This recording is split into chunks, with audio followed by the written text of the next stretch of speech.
On nous a appris à craindre la mort comme une perte, une fin.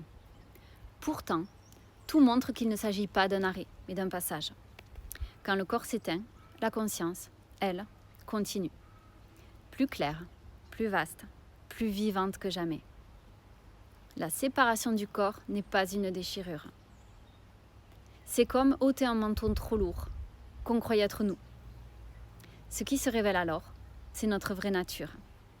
Non pas une vague isolée, mais l'océan tout entier. Nous retrouvons ceux que nous pensions avoir perdus. Non comme des ombres, mais dans l'évidence d'une union qui n'avait jamais été rompue. Il n'y a pas de tribunal divin, ni de condamnation éternelle. L'enfer, c'est celui que chacun peut créer avec ses croyances, limitées. Après la mort, nous voyons simplement, avec une clarté totale, les répercussions de nos choix, de nos gestes, de nos paroles. Non pour être punis, mais pour apprendre, comprendre, élargir. La conscience explore ensuite des réalités multiples, adaptées à sa fréquence.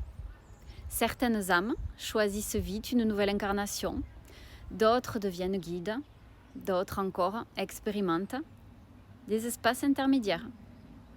Rien n'est imposé. Chaque trajectoire est choisie par l'essence elle-même, dans une logique de croissance et de découverte infinie.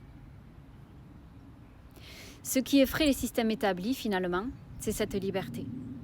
Car si chacun savait profondément que rien ne s'arrête, avec la mort, les structures de pouvoir fondées sur la peur s'effondreraient aussitôt.